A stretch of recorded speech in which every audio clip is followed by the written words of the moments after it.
ఆంధ్రప్రదేశ్ రాజకీయాల్లో అనుభవం ఉన్న నేత చంద్రబాబు నాయుడు తాత్కాలిక ప్రయోజనాల కోసం కాకుండా భవిష్యత్తు తరాల ప్రయోజనాల కోసం పబ్లిక్ ప్రైవేట్ పీపుల్స్ పార్ట్నర్షిప్ విధానాన్ని వినూత్నంగా అమలు చేసేందుకు సంకల్పించడం మంచి పరిణామమన్నారు.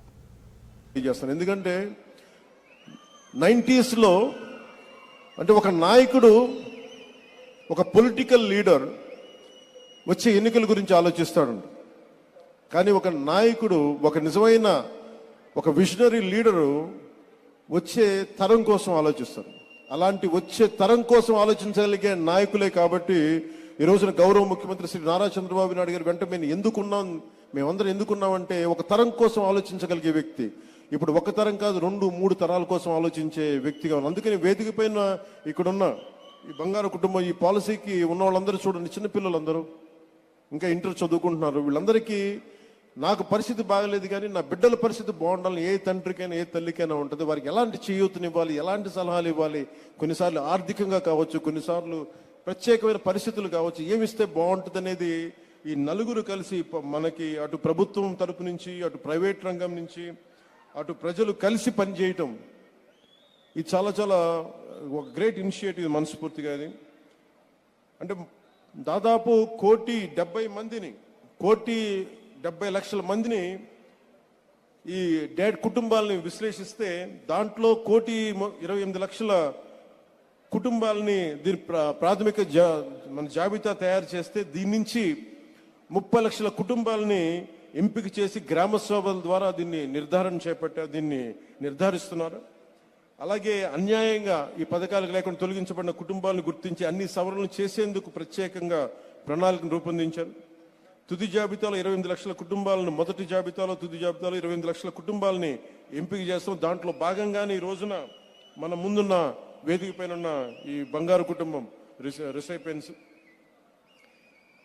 ఎవరైనా సరే మన నందమూరి ఎన్టీ రామారావు గారి దగ్గర నుంచి కానీ ఎవరైనా సరే కింద స్థాయి నుంచి వచ్చారు. ఇందాక కృష్ణారెడ్డి గారు మాట్లాడుతూ ఎదుగుదలకి దగ్గర దారి ఉండదు, నలగాల్సిందే. పథకానికి శ్రీకారం చుట్టినందుకు మనస్ఫూర్తిగా శ్రీ గౌరవ ముఖ్యమంత్రి శ్రీ నారా చంద్రబాబు నాయుడు గారికి మనస్ఫూర్తిగా వారికి హ్యాట్స్ ఆఫ్ తెలియజేస్తాను. ఎందుకంటే 90s లో అంటే ఒక నాయకుడు ఒక పొలిటికల్ లీడర్ వచ్చే ఎన్నికల గురించి ఆలోచిస్తాడు. కానీ ఒక నాయకుడు ఒక నిజమైన ఒక విజనరీ లీడరు వచ్చే తరం కోసం ఆలోచిస్తారు. అలాంటి వచ్చే తరం కోసం ఆలోచించగలిగే నాయకులే కాబట్టి ఈ రోజున గౌరవ ముఖ్యమంత్రి శ్రీ నారా చంద్రబాబు నాయుడు గారు వెంట మేమందరం ఎందుకున్నామంటే ఒక తరం కోసం ఆలోచించగలిగే వ్యక్తి.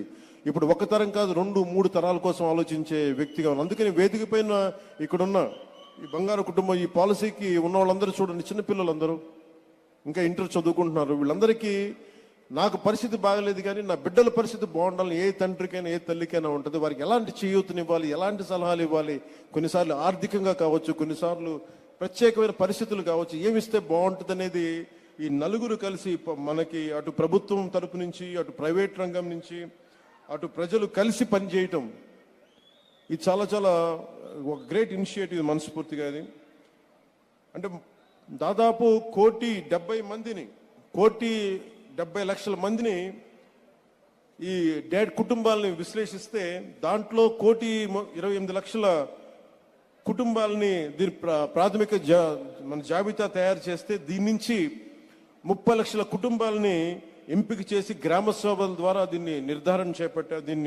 నిర్ధారిస్తున్నారు. అలాగే అన్యాయంగా ఈ పథకాలకు లేకుండా తొలగించబడిన కుటుంబాలను గుర్తించి అన్ని సవరణలు చేసేందుకు ప్రత్యేకంగా ప్రణాళికను రూపొందించారు. తుది జాబితాలో 28 లక్షల కుటుంబాలను, మొదటి జాబితాలో తుది జాబితాలో 28 లక్షల కుటుంబాలని ఎంపిక చేస్తాం. దాంట్లో భాగంగానే ఈ రోజున మన ముందున్న వేదిక పైన ఉన్న ఈ బంగారు కుటుంబం రిసైపెన్స్ ఎవరైనా సరే మన నందమూరి ఎన్టీ రామారావు గారి దగ్గర నుంచి కానీ ఎవరైనా సరే కింద స్థాయి నుంచి వచ్చారు. ఇందాక కృష్ణారెడ్డి గారు మాట్లాడుతూ ఎదుగుదలకి దగ్గర దారి ఉండదు, నలగాల్సిందే.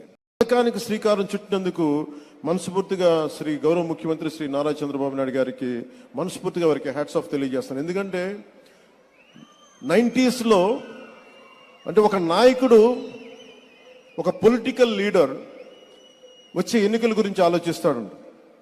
కానీ ఒక నాయకుడు, ఒక నిజమైన ఒక విజనరీ లీడరు వచ్చే తరం కోసం ఆలోచిస్తారు. అలాంటి వచ్చే తరం కోసం ఆలోచించగలిగే నాయకులే కాబట్టి ఈ రోజున గౌరవ ముఖ్యమంత్రి శ్రీ నారా చంద్రబాబు